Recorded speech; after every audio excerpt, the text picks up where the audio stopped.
모모 곁에는 언제나 누군가가 앉아 열심히 이야기를 하고 있었다. 모모가 필요하지만 직접 찾아올 수 없는 사람은 모모를 부르러 사람을 보냈다. 아직 모모가 필요하다는 것을 느끼지 못하는 사람이 있으면 마을 사람들은 이렇게 말했다. 아무튼 모모에게 가보게. 아무튼 모모에게 가보게. 이 말은 인근 마을 사람들이 의뢰하는 일상어가 되어버렸다. 사람들은 하시는 일이 모두 잘 되길 빕니다. 맛있게 드세요. 하나님만이 아실 일이지. 같은 말을 하듯이 무슨 일이 생기면 이렇게 말하는 것이었다. 아무튼 모모에게 가보게. 도대체 왜 그랬을까? 모모가 누구에게나 좋은 충고를 해줄 수 있을 만큼 똑똑하기 때문에, 위로를 받고 싶어하는 사람에게 꼭 맞는 말을 해줄 수 있기 때문에, 현명하고 공정한 판단을 내릴 줄 알았기 때문에, 그 어느 것도 아니었다. 모모는 이 세상 모든 아이가 그렇듯이 그런 일을 잘하지 못했다. 그렇다면 모모가 사람들을 즐겁게 해주는 어떤 재주를 가지고 있었던 걸까? 이를테면 노래를 잘한다든지 악기를 다룰 줄 안다든지, 혹시 서커스단에 있었던 적이 있어서 춤을 추거나 고개를 할 줄 알았던 것일까? 그것도 아니었다. 그렇다면 모모가 마술을 부릴 줄 알았던 것은 아닐까? 모든 근심과 어려움을 단번에 잊게 해주는 비밀스러운 주문을 알고 있었던 것은 아닐까? 손금을 보는 재주가 있거나 아니면 앞날을 내다보는 그 비슷한 어떤 능력이 있었던 것은 아닐까? 그것도 아니었다. 하지만 꼬마 모모는 그 누구도 따라갈 수 없는 재주를 갖고 있었다. 그것은 바로 다른 사람의 말을 들어주는 재주였다.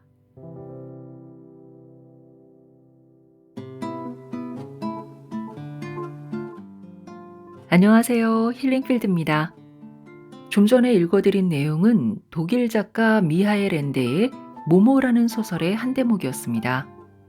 모모는 1973년에 출판된 아동 판타지 소설입니다. 미하엘 엔데를 독일 작가에서 세계적인 작가로 발돋움하게 한 작품이기도 한데요. 이 책이 처음에는 큰 주목을 받지 못했다고 합니다. 그런데 당시 독일 유학생이었던 차경화 번역가가 이 책을 번역해서 우리나라에 소개를 했는데, 그때 반응이 엄청 좋았던 거죠. 아이들뿐만 아니라 청소년이나 어른들까지 매우 폭넓은 독자층을 형성하면서 베스트셀러가 됩니다. 당시 한국은 국제저작권협회에 정식으로 가입이 되어 있지 않은 상태여서 모모를 출판하더라도 저자에게 인세를 줄 수 없는 상황이었다고 해요. 그래도 미하엘 엔데는 흔쾌히 출판을 승낙을 했고, 뿐만 아니라 한국 어린이에게 붙이는 말이라는 글도 써주었다고 합니다. 이렇게 한국에서 선풍적인 인기를 끌자 독일에서도 모모라는 작품을 다시 보게 됩니다. 그때부터 미하엘 엔데의 인지도가 급상승하면서 이른바 엔데붐을 일으킨 거죠.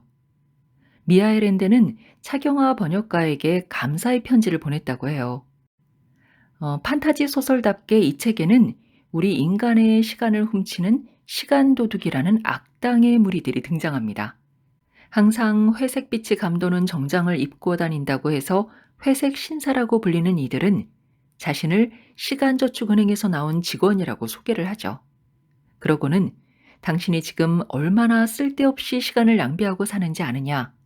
그 버려지는 시간을 계산하면 어마어마한 숫자가 나온다며 불안감을 조성합니다.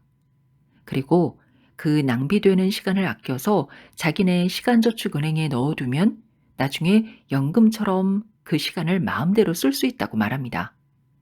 그들이 이발사 푸지 씨에게 접근해서 제시했던 시간 절약 솔루션을 보면 이렇습니다. 선생님, 시간을 어떻게 아끼셔야 하는지는 잘 아시지 않습니까? 예컨대 일을 더 빨리 하시고 불필요한 부분은 모두 생략하시고, 지금까지 손님 한 명당 30분이 걸렸다면 이제 15분으로 줄이세요. 시간 낭비를 가져오는 잡담 피하시고요. 나이 드신 어머니 곁에서 보내는 시간을 절반으로 단축할 수도 있습니다. 가장 좋은 건 어머니를 좋지만 값이 싼 양로원에 보내는 겁니다. 그러면 어머니를 돌볼 필요가 없으니까 고스란히 1시간 아낄 수 있죠. 또 아무짝에도 쓸데없는 그 앵무새는 내다 버리세요. 다리아 양을 꼭 만나야 한다면 2주에 한 번만 찾아가세요. 15분간의 저녁 명상 집어치우세요. 무엇보다 노래하고 책 읽고 소위 친구들을 만나느라고 귀중한 시간을 낭비하지 마세요. 얘기가 나온 김에 한 가지 충고하는데 잘 맞는 커다란 시계를 하나 이발소에 걸어 놓으세요. 견습생 일을 잘하고 있나 감시할 수 있게 말이죠. 네. 이들이 말하는 시간 절약이라는 것이 대충 이런 식입니다. 내가 하는 일에 정성과 책임을 다하는 시간들, 내가 사랑하는 이들과 보내는 소중한 시간들, 나를 위해 보내는 건강한 시간들, 이런 시간들이 그들에게는 모두 쓸데없는 시간이라는 거죠. 이렇게 갖은 교활한 방법으로 마을 사람들의 시간을 빼돌려서는 그 시간으로 본인들의 생명을 연장하는 데 모두 써버립니다. 하지만 마을 사람들은 자신들의 시간을 도둑맞았다는 사실을 전혀 알지 못합니다. 그래서 이들의 정체를 알고 있는 호라 박사와 예지 능력이 있는 거북이 카시오페이아, 그리고 이 책의 주인공인 모모가 힘을 합쳐서 회색 신사 일당들과 맞서 싸운다는 얘기입니다. 단순하게 요약하자면 이 정도의 줄거리지만 이 책 속에 담긴 메시지는 결코 단순하지 않습니다. 시간의 소중함이라는 메인 테마 외에도 각각의 등장인물들을 통해서 작가가 말하고 있는 메시지는 그 어떤 철학서적 못지않게 삶의 본질을 생각하게 하는 부분이 많습니다. 그 중에 가장 많이 인용되는 부분은 아마도 모모가 가지고 있는 능력에 대한 내용일 것입니다. 집도 없고 가족도 없고 나이도 정확히 알 수 없는 대략 10살 정도 되어 보이는 여자아이 모모를 마을 사람들은 매우 소중하게 생각합니다. 그 이유는 고민이 있거나 어떤 문제가 생겼을 때 모모를 찾아가면 희한하게도 다 해결이 되기 때문입니다. 그것은 모모가 똑똑해서 어떤 해결책을 알려줘서가 아니고 그렇다고 사람의 마음을 꿰뚫어 보는 신통력이 있어서도 아닙니다. 단지 그들의 말을 가장 잘 들어주었기 때문입니다. 그래서 모모 앞에서는 그 누구도 흥분해서 언성을 높이거나 조급하게 두서없이 말을 내뱉을 필요가 없었습니다. 나의 말을 집중해서 들어주는 이가 있을 때 나는 좀 더 차분해지고 스스로 이성적으로 판단할 수 있는 힘이 생깁니다. 이것이 바로 경청의 힘이라고 작가는 모모를 통해 보여주고 있습니다. 모모의 경청 스킬은 워낙 유명해서 더 말할 필요도 없는데요. 사실 오늘 제가 모모라는 책을 준비한 이유는 따로 있습니다. 바로 모모의 친구 중에 나이 많은 도로 청소부 베포를 소개하고 싶어서입니다. 이 책에 등장하는 인물들 중에 특별히 베포라는 인물이 흥미로웠던 결정적인 부분이 있는데요. 그 내용을 함께 공유하고 싶었습니다. 특히 베포가 모모에게 건네는 이야기가 있어요. 그 이야기는 제가 힐링필드라는 채널을 운영하면서 마음의 중심을 잡을 수 있게 해주는 이야기이기도 합니다. 오늘은 그 이야기로 마무리를 짓도록 하겠습니다. 친구가 아주 많아도 특히 더 좋고 더 가깝게 느껴지는 친구가 있게 마련이다. 모모 역시 그랬다. 모모에게도 특히 좋아하는 친구가 둘 있었다. 그들은 매일 모모를 찾아와 가지고 있는 모든 것을 함께 나누어 가졌다. 한 사람은 젊은 사람이었고 다른 한 사람은 나이 든 사람이었다. 나이 든 친구의 이름은 도로 청소부 베포였다. 물론 베포에게는 다른 성이 있었다. 하지만 직업이 도로 청소부였고 모두들 도로 청소부 베포라고 불렀기 때문에 베포도 스스로를 그렇게 부르고 있었다. 도로 청소부 베포는 원형극장 근처의 오두막집에 살고 있었다. 빨간 벽돌과 함석 조각과 타르를 입힌 골판지로 손수 지은 집이었다.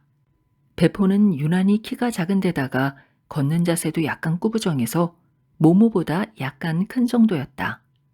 한 줌의 짧은 하얀 머리따발이 제멋대로 뻗쳐있는 커다란 머리는 언제나 갸우뚱 기울어 있고 콧등에는 작은 안경이 걸쳐 있었다.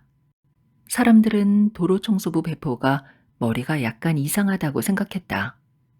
배포는 누가 무엇을 물어보면 빙그레 웃기만 하고 대답을 하지 않았다. 배포는 곰곰이 생각했다. 대답할 필요가 없다고 생각되면 아무 말도 하지 않았지만 대답할 필요가 있다고 생각되면 그것에 대해 곰곰이 생각했다. 그 시간은 2시간이 걸리기도 하고 하루 종일 걸리기도 했다. 그런 다음 그는 대답을 했다. 그동안 당연히 자기가 뭘 물어보았는지 잊어버린 상대방은 배포의 뒤늦은 대답에 어리둥절해할 수밖에 없었다. 하지만 모모는 달랐다. 모모는 배포가 대답할 때까지 오랫동안 기다릴 수 있었고 또 그의 말을 이해할 수도 있었다. 모모는 배포가 진실이 아닌 이야기를 하지 않기 위해서 많은 시간이 필요하다는 것을 잘 알고 있었다. 배포는 모든 불행은 의도적인 혹은 의도하지 않은 수많은 거짓말, 그러니까 단지 급하게 서두르거나 철저하지 못해서 저지르게 되는 수많은 거짓말에서 생겨난다고 믿고 있었다.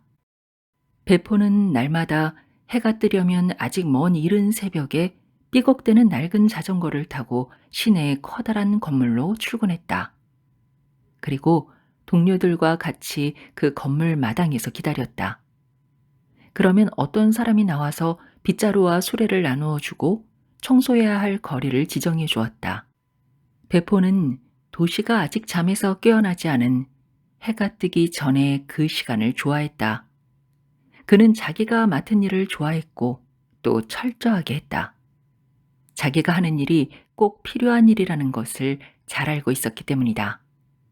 그는 천천히 하지만 쉬지 않고 쓸었다. 한 걸음 떼어놓을 때마다 숨 한 번 쉬고 숨 한 번 쉴 때마다 비지를 한 번 했다. 한 걸음 한 번 숨 쉬고 한 번 비질. 한 걸음 한 번 숨 쉬고 한 번 비질. 그러다가 가끔 잠시 멈춰서서 생각에 잠겨 앞을 우두커니 바라보았다. 그러고는 다시 한 걸음 한 번 숨 쉬고 한 번 비지를 계속하는 것이었다. 뒤쪽에 깨끗한 거리를 두고 앞에는 지저분한 거리를 두고 그렇게 청소를 하다 보면 종종 위대한 생각이 떠올랐다. 하지만 그것은 어렴풋이 기억나는 향기나 꿈속에서 보았던 색깔과 같아서 전달하기가 쉽지 않았다. 그는 일을 끝내고 모모 옆에 앉아 그런 생각을 들려주곤 했다. 모모가 특유의 방식으로 열심히 들어주기 때문에 그럴 때면 배포에 굳었던 혀도 풀려서 적절한 단어를 찾아내는 것이었다. 이를테면 배포는 이렇게 얘기했다.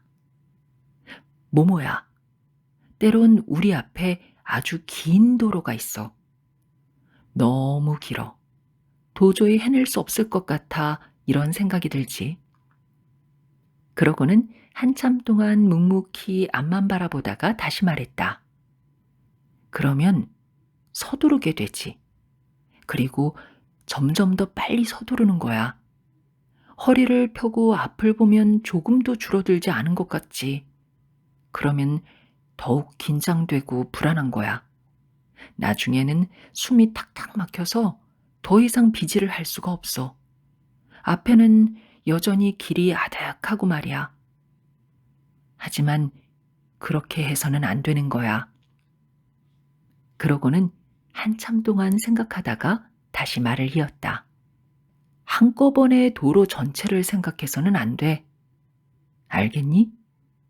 다음에 딛게 될 걸음, 다음에 쉬게 될 호흡, 다음에 하게 될 빚을만 생각해야 하는 거야. 계속해서 바로 다음 일만 생각하는 거야. 그러고는 다시 말을 멈추고 한참 동안 생각을 한 다음 이렇게 덧붙였다. 그러면 일을 하는 게 즐겁지? 그게 중요한 거야. 그러면 일을 잘 해낼 수 있어. 그래야 하는 거야. 그러고는 다시 한번 오랫동안 잠자코 있다가 다시 말했다. 한 걸음 한 걸음 나아가다 보면 어느새 그 긴 길을 다 쓸었다는 것을 깨닫게 되지. 어떻게 그렇게 했는지도 모르겠고 숨이 차지도 않아. 그는 가만히 고개를 끄덕이고는 이렇게 말을 맺었다. 그게 중요한 거야. 지금까지 비룡소에서 펴내고 한미희가 옮긴 미하엘 앤데의 모모였습니다. 끝까지 힐링필드와 함께 해주셔서 감사합니다. 건강하세요.